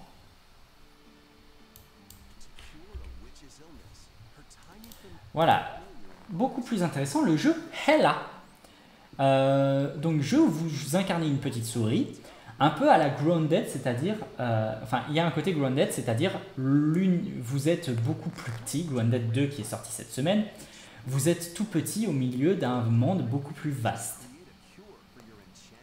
Ce que je trouve assez chouette. Pardon. C'est adorable, on est d'accord, c'est adorable.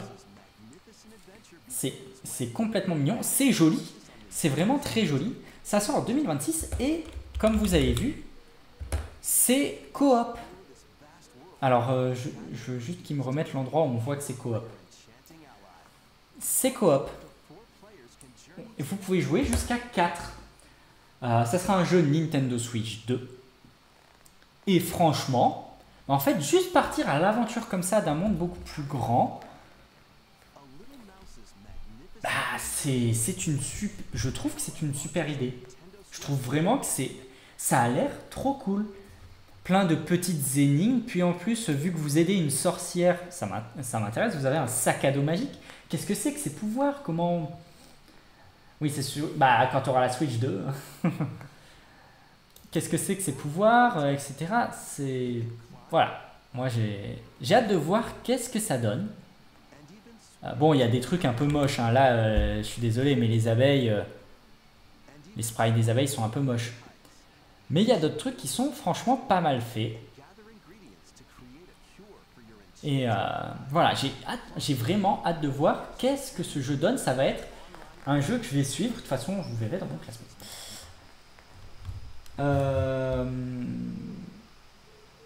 Ensuite, vous allez avoir la sortie de Star Wars Outlaws sur Nintendo Switch 2. On continue chez Nintendo la politique de récupérer des gros AAA pour la Switch 2 en disant désormais on a la capacité de faire des jeux pas dégueulasses. Mais dès le trailer, là, on voit que les graphismes ont été écrasés. Le problème, et pourquoi je suis très dubitatif, c'est que ce qui a été loué autour de Star Wars Outlaws, ce sont les graphismes. C'était la beauté de l'univers. Le jeu a été dit absolument magnifique. Et là, on voit que c'est beaucoup moins beau. Alors, ça reste très correct. Ça reste tout à fait correct et bien au-dessus des standards de la Nintendo Switch 1. Et si ça permet que le jeu soit jouable, tant mieux. Si aussi il y a peut-être des patchs infiltration qui font un gameplay un peu plus original, tant mieux. Maintenant, ça veut dire quand même que la principale qualité du jeu va être écrasée. Je suis pas sûr que ce soit une idée magnifique. Alors un projet de longue date, un projet que je crois que ce projet avait été annoncé au dernier Game Awards et qu'on l'avait vu ensemble, Jamie. Je ne sais pas si tu te souviens que toi, tu trouvais ça un peu dégueulasse, peut-être. Ou alors c'était au Game Awards de l'année d'avant. Je ne sais pas si tu te souviens de Chronos The New Dawn. Et on apprend donc que Chronos The New Dawn va sortir très prochainement, hein, ça sort le 5 septembre, va sortir aussi sur Switch 2. C'est un jeu qui a l'air intéressant, qui joue sur des temporalités. Et personnellement, je trouve ça... c'est un jeu qui m'intéresse. Moi, c'est un jeu où j'ai vraiment hâte de voir qu'est-ce qu'ils vont faire dans cette espèce de Resident Evil Callisto Protocol, avec c'est un mélange entre Resident Evil, Callisto Protocol et Control, avec ce jeu temporel en même temps que ce côté spatial. J'ai assez hâte de voir ce que ça va donner. Voilà. Et enfin... Ah non, on a plein d'autres. En fait, on a encore beaucoup. Je suis désolé, je vais assez vite, mais il faut avouer qu'il y a eu beaucoup d'annonces. Alors là, les gens vont me dire Like a Dragon, parce que la dernière fois j'avais dit Yakuza. Enfin, la dernière fois ils avaient dit Yakuza et c'était Like a Dragon. Non, c'est Yakuza Kiwami 2 qui arrive sur Nintendo Switch 2 le 13 novembre 2025. Et le 1 aussi. Le premier Yakuza Kiwami va arriver en même temps sur Nintendo Switch 2. Pourquoi pas, tant mieux, ça fait toujours du contenu, c'est des jeux qui sont assez reconnus. Est-ce que moi ça m'intéresse particulièrement? Non. Et également, alors, bon, il y a plein de choses, tac. Oh. Voilà, on a la sortie de... Alors, non. On a une date pour Borderlands. On a une date pour Borderlands. Romancing Saga, ça je m'en fous. Donc Shinobi Art of Vengeance qui sort le 29 août 2025, donc très bientôt. Et Borderlands 4 qui sort sur Switch 2 le 3 octobre 2025. Donc Borderlands 4 qui approche très vite. Les deux derniers titres sont assez surprenants. Déjà, une nouvelle, ces deux titres, Square Enix. Oui, Square Enix. Oui, c'est deux titres Square Enix. Deux titres 2D HD. De ce qu'on appelle des RPG 2D HD. Le 2D HD, c'est ce style qu'on voit où tout est fait en 2D, mais en 2D de très bonne qualité avec ce jeu sur les plans. Ça rappelle notamment ce qu'a fait Disney à ses tout débuts. C'est-à-dire de faire des dessins à l'avant-plan, puis un dessin à l'avant-plan et de filmer à travers tout ça. Afin de donner cette illusion de profondeur. Et là, c'est un petit peu la même idée, juste ça n'a pas été peint, bien sûr. Ça a été fait à l'ordinateur. Mais voilà. Et donc là, on est sur un jeu qui s'appelle The Adventures of Elliot. C'est une nouvelle licence. On est au royaume d'Uther. C'est du live combat, c'est pas du combat tour par tour. Avec un mode 2 joueurs. Ça sortira en 2026 sur Nintendo Switch 2. Ça a l'air mignon et intéressant, comme Square Enix sait faire. Mais c'est quand même extrêmement proche. À la base, moi je croyais même que c'était du Octopath Traveler. Et en fait, on a la sortie de Octopath Traveler O pour Origins. On revient aux origines d'Octopath Traveler. Ça ressemble forcément beaucoup aux anciens Octopath Traveler. Ça sortira sur Nintendo Switch 2 et 1 le 4 décembre 2025. Alors, de ce que j'ai compris, c'est l'adaptation d'un jeu mobile. Ce que je trouvais pas ouf, mais bon. Voilà. Et j'ai du mal, en fait. Moi, c'est pas non plus les projets qui m'intéressent. Je vous avoue que la conférence Nintendo, c'était pas la meilleure conférence des deux. C'est pas la conférence qui m'intéresse le plus. Si jamais il y en a qui veulent, vous pouvez me mettre votre coup de cœur, le jeu dans le lot que vous attendez. N'hésitez pas à le mettre dans le chat. Mettez-moi le jeu dans tout ça où vous dites « Ah, je le testerai bien. Ah, ça, je le testerai bien. » Personnellement, j'ai mon petit top 3.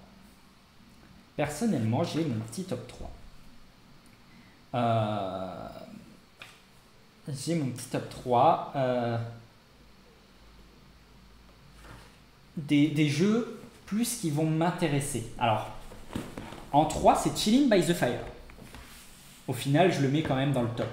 Mais c'est juste pour le projet, voir quelle émulation. Ce qui m'intéresse, c'est de voir quelle émulation il y a autour.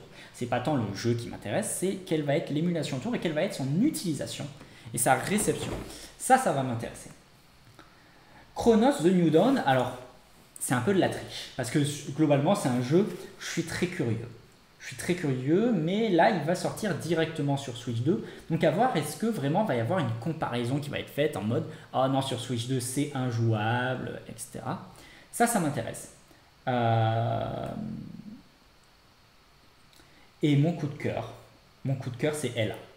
Ella, donc déjà Ella pour la sorcellerie, c'est intelligent comme titre, mais en plus ça a l'air adorable. L'idée de la coop me plaît, d'être une souris dans un monde beaucoup plus vaste, c'est vraiment chouette. Et j'ai très hâte de voir, j'ai très hâte de voir ce jeu et même d'y jouer en fait. J'ai hâte d'y jouer. Je pense que j'y jouerai un jour. Ça a l'air vraiment d'être un jeu. C'est un jeu auquel je vais rester attentif. N'hésitez pas à me mettre en commentaire si vous avez un coup de cœur dans tout ça. On va passer à la conférence THQ, qui elle a honnêtement, elle a été waouh. Waouh. Pas tant waouh, mais il y a eu des. Toi, c'est la souris. C'est elle a donc aussi. Je m'en doutais.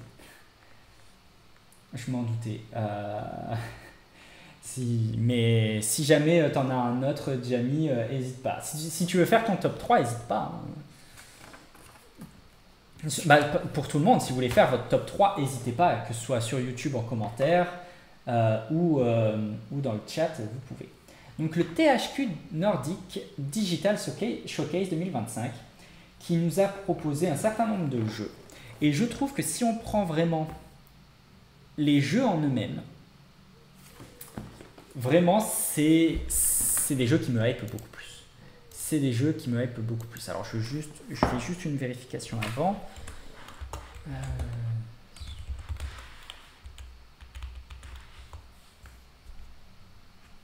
Ouais, c'est ce qui me semblait.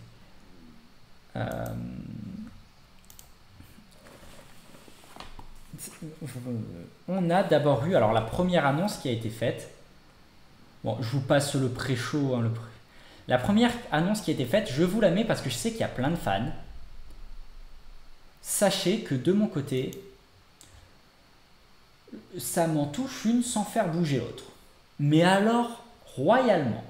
Mais je sais qu'il y a des gens que ça va intéresser. C'est un jeu qui sortira sur PC, PS5, Xbox Series X, Nintendo Switch 2 et le 18 novembre et qui va sortir donc cette année, le 18 novembre 2025. Voilà. C'est un jeu Bob l'éponge. Bob l'éponge, Titans of the Tide. Ah, vous voyez pas l'image. Pardon, j'ai oublié de vous mettre l'image.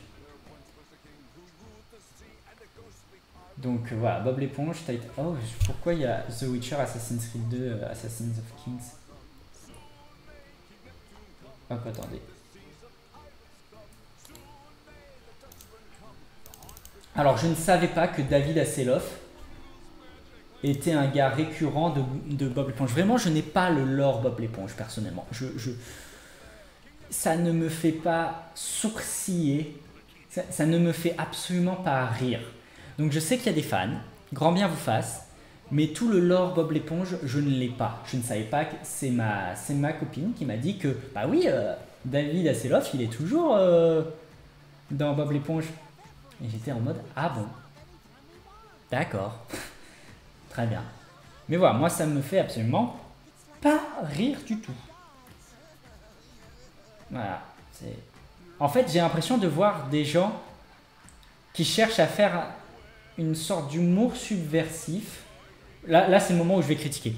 Ils cherchent à faire une sorte d'humour subversif pour adultes parce que, oh, il y a des fesses. Mais en même temps dispo pour les enfants. Ils cherchent à faire un truc en mode les enfants rigolent et les adultes aussi rigolent différemment. Sauf que c'est pas aussi bien réussi que d'autres univers beaucoup plus sérieux qui vont beaucoup plus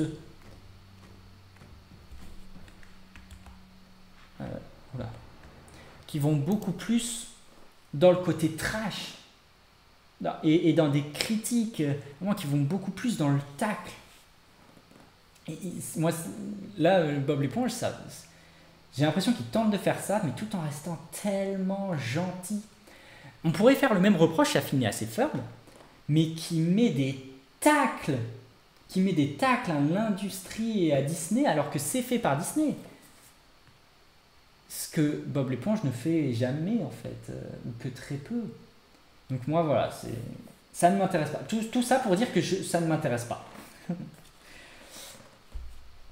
Ensuite, alors une annonce qui m'intéresse parce que j'aime bien ce type de jeu de course, ces jeux de course castagne, Recreation. Ça n'est pas Wreckfest. Au départ, je croyais que c'était vraiment la saga Wreckfest. Mais en fait, c'est pas Wreckfest, c'est Recreation. Ça sort sur PS5, Xbox Series X et PC. Voilà. Moi, ça me fait marrer en fait ces jeux-là. C'est pour ça. Voilà, à voir ce que ça donne. Un jeu dont je crois je vous ai déjà parlé. Je crois pas que c'était au Game Awards. Donc Jamie, je crois que tu ne l'as pas vu ce jeu. À moins que ce soit dans un de mes streams où tu l'aies vu. Mais c'est Tides of Tomorrow, c'est fait par des Français à Montpellier. Par ceux qui ont fait Road 96. Et ils ont eu une idée que je trouve tellement intéressante d'une histoire où vos choix impactent les joueurs suivants, mais les choix des joueurs précédents impactent les vôtres du coup. Ça peut se jouer notamment en stream et vous impactez le choix des fans, mais les fans impactent le choix du streamer. Enfin, j'ai du mal à comprendre comment ça se met en place. Mais ça a l'air d'être une manière de gérer la narration ultra originale. J'en ai déjà parlé, ça j'en suis sûr d'en avoir déjà parlé, mais je ne sais plus quand. Ça a l'air d'être une nouvelle manière de gérer la narration.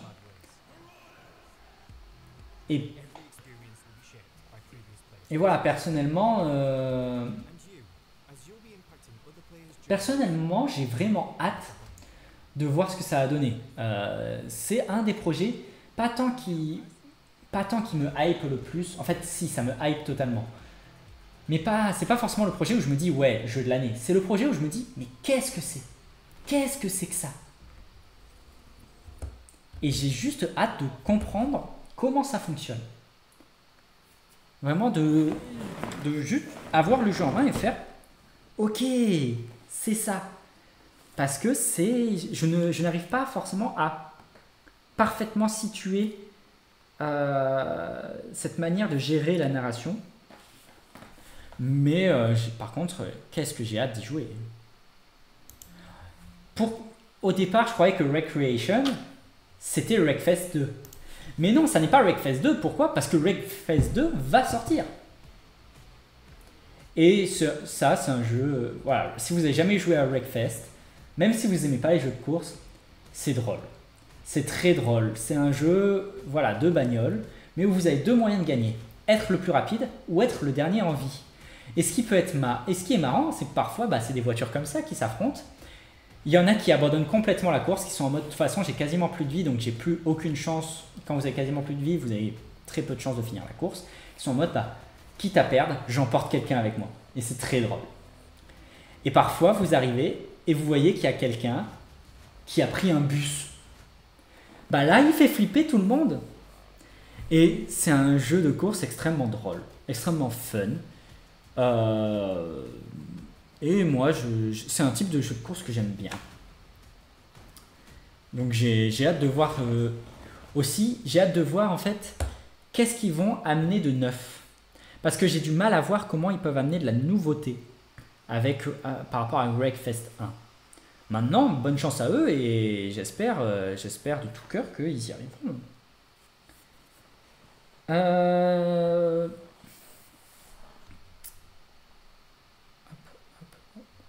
Ah oui, ça c'est un jeu où je m'en fous. Sacred 2.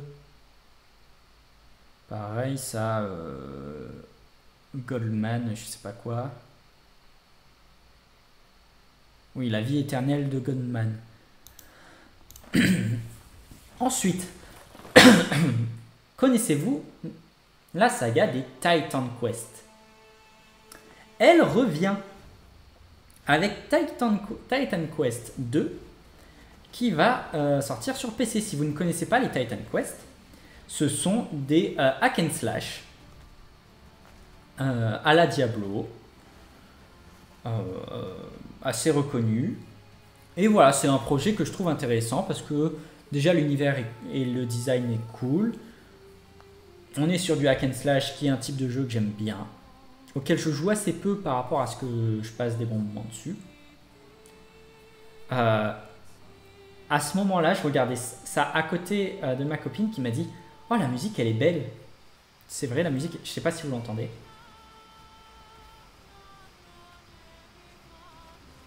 Mais la musique est belle.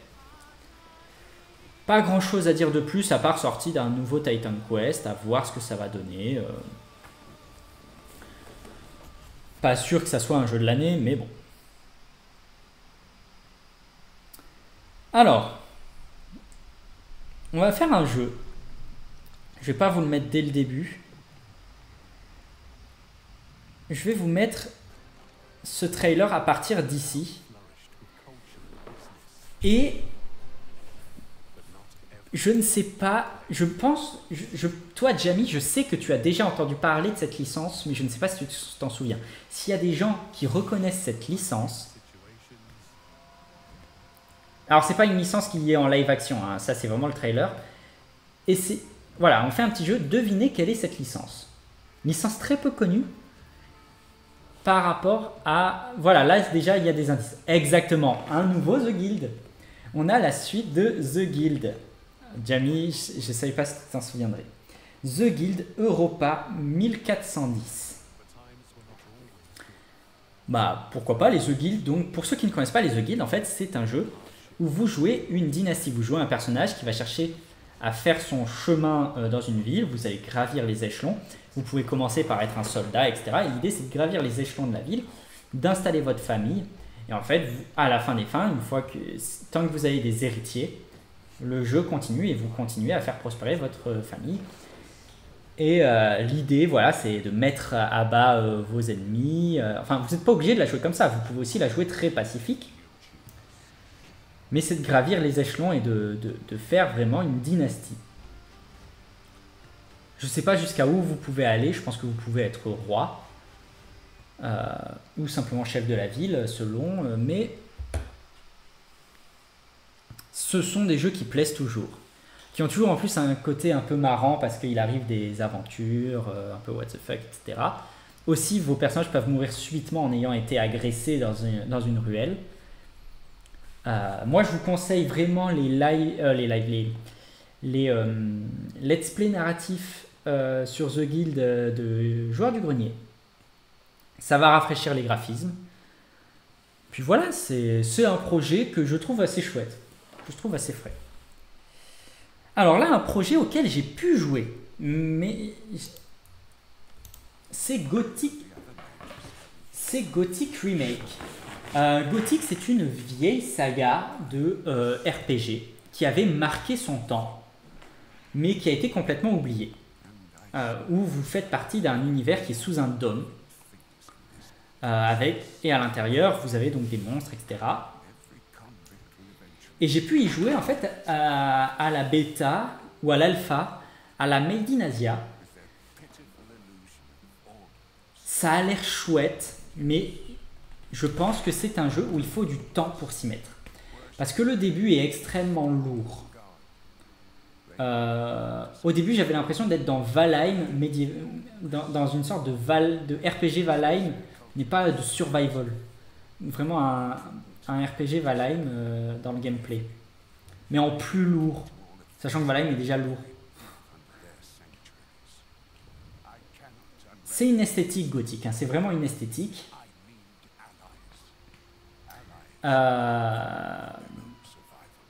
Donc, pourquoi pas. À voir ce que ça donne le remake. Moi qui ai pu le tester, ça a l'air quand même chouette. J'ai quand même juste hâte de voir, ok, vraiment à quoi ça ressemble à la fin des fins.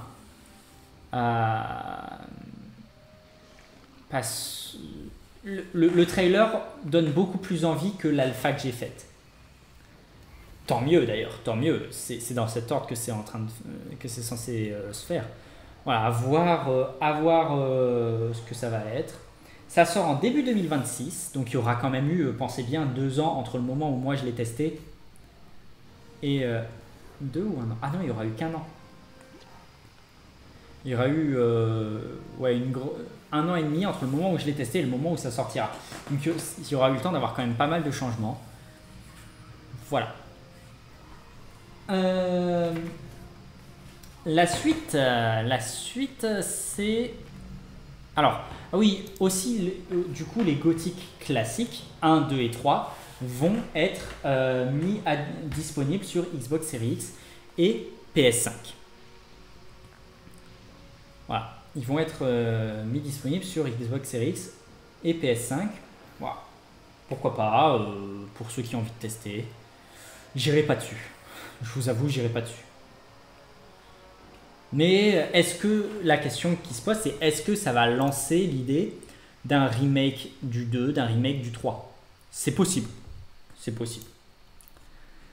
Ensuite, pour les fans de Little Nightmares, et ben voici Little Nightmares 3. Non, je rigole. Reanimal, un Little Nightmare en plus horrifique et plus dégueulasse. Voilà, je sais pas trop quoi en dire. C'est des petites aventures. J'ai du mal à dire est-ce que c'est des platformers et tout. C'est des aventures narratives. Là, ça va. Ils vont clairement dans le côté horrifique. Ça sort début 2026 sur PS5, Xbox Series X, PC et Nintendo Switch 2. Voilà. Je sais pas trop quoi vous dire de plus. Et ensuite, j'ai vraiment envie de vous présenter un projet qui a été fait par 10 développeurs et qui me hype énormément, vraiment énormément.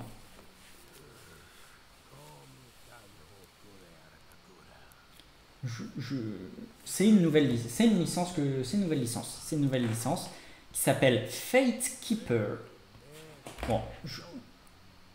Bon, ça a l'air dark fantasy, etc. Classique, vous savez que j'aime bien ça. Moi, ce que je veux que vous voyez, c'est le gameplay. C'est les images de gameplay qu'on a. On joue apparemment une sorte de druide, mais un druide qui met des mandales. Est-ce que ça n'a pas l'air incroyable? Est-ce que ça n'a pas l'air exceptionnel? Regardez, c'est magnifique. Il y a des énigmes. On pète des gueules. Eh, il n'y a que moi ou...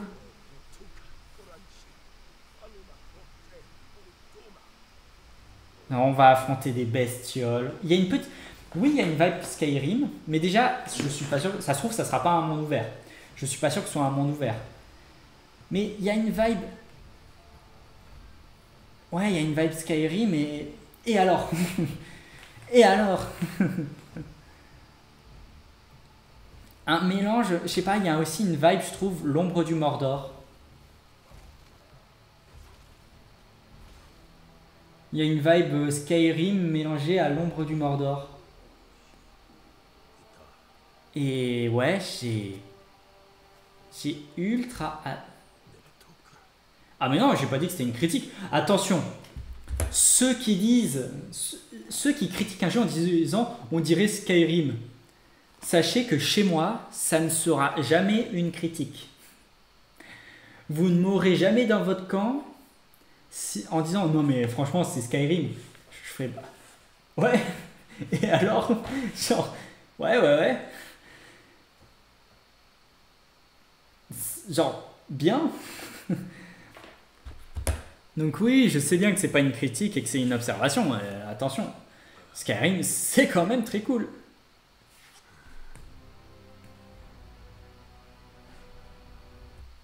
Mais voilà, alors Early Access cet hiver sur PC, à voir quand ça va sortir, donc sans doute courant 2026. J'ai ultra hâte. Quand je vous dis que 2026 ça va être une bête d'année,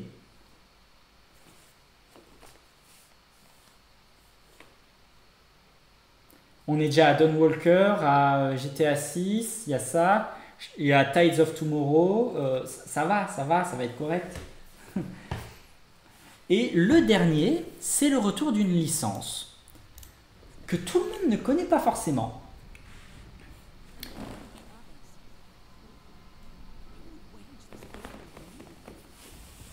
C'est le retour d'une saga qui vous fera jouer pour la première fois, les 4 cavaliers de l'Apocalypse. Ce qui est cool. Pokémon. Pokémon. Je m'y attendais pas. Oh l'enfoiré. C'est ça, c'est le nouveau Pokémon Cavalier de l'Apocalypse. Oh la vache. Non, c'est la saga des Darksiders. C'est Darksiders 4 qui vous fera jouer donc sur PS5, Xbox Series X et PC où tu butes la Team Rocket. Oh, ça a changé Pokémon. On leur a dit ouais, c'est bon, il faut que vous changiez vos graphismes et tout, il faut que vous fassiez varier vos jeux. Ils ont fait OK. Game Freak, ils ont entendu ça, ils ont fait Hold my beer.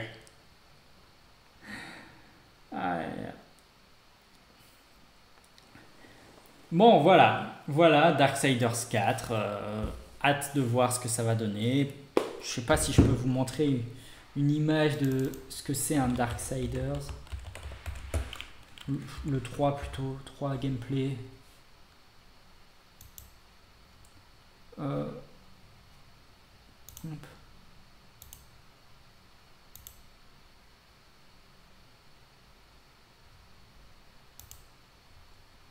Voilà, c'est un peu loin.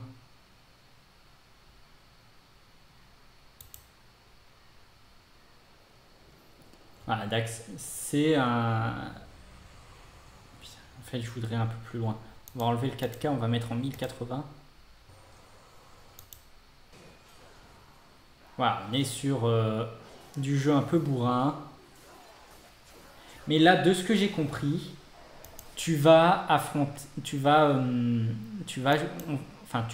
on va pouvoir jouer les 4 cavaliers de l'Apocalypse. Et ça, c'est cool.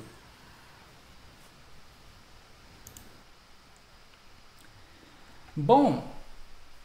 Alors, je vous laisse me dire si vous avez un favori ou si vous avez un top 3 dans ce qu'on a présenté. Et ensuite, je vous dirai un petit peu mon top 3 aussi des deux conférences mélangées. Moi, mon top 3, c'est The Guild. The Guild Europa 1410. Je suis vraiment assez hypé par ça. Une licence qui est cool, qui est fun, enfin voilà, ça me hype. Tides of Tomorrow, dont je vous rabâche les oreilles depuis tellement de temps. Tides of Tomorrow à fond. The Guild, Pokémon, non mais...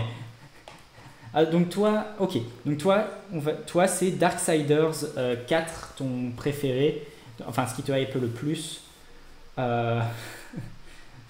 alors c'est vraiment Pokémon.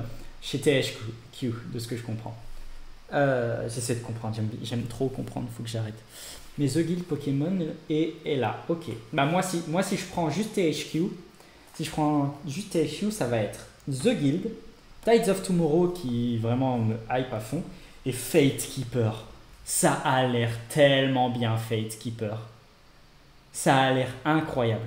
Et si je prends les deux, c'est Hella en... Non, c'est Tides of Tomorrow en troisième. Hella en deuxième. Non, non, non. Hella en troisième. Tides of Tomorrow en deuxième. Et vraiment, Fate Keeper, c'est dans les annonces de la semaine dernière, le truc où je me suis dit, oh waouh, j'ai juste trop envie d'y jouer. Vraiment, ça a l'air parfait. Ça a l'air d'être tout ce qu'il faut. Peut-être aussi tout ce dont j'ai besoin en ce moment après Assassin's Creed Shadows. C'est peut-être aussi ça. Enfin bon.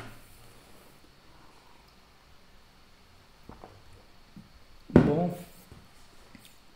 J'espère que... Alors, j'espère que ça vous a intéressé et j'espère que toi, YouTube, ça t'a intéressé, notamment tout ce que j'ai pu dire. Alors malheureusement, il n'y avait pas beaucoup de choses à ressortir des conférences, à part des annonces. Bon, ils nous ont annoncé des choses. Ils nous ont annoncé des nouvelles licences. Ça, c'est ce qui est intéressant parce qu'il y a quand même une crise des nouvelles licences qui est souvent rabâchée. Mais finalement, on en voit. Là, on voit quand même au niveau de ce qui a été cité dans les choses qui nous hype le plus. Fate Keeper est une nouvelle licence. Bon, Darksider, c'est pas une nouvelle licence. Hela, c'est une nouvelle licence. The Guild, c'est pas une nouvelle licence. Tides of Tomorrow, c'est une nouvelle licence. Il y a donc Fate Keeper, Hela, Tides of Tomorrow, Chilling by the Fire. Il y a quand même beaucoup de nouvelles licences qui arrivent. Ça, c'est intéressant à observer. Donc, j'espère que ça t'a intéressé et j'espère que sur Twitch, ça vous a intéressé. Et j'espère que toute l'analyse sur Assassin's Creed Shadows vous aura intéressé. Laissez-moi, si vous voulez, un commentaire pour qu'on...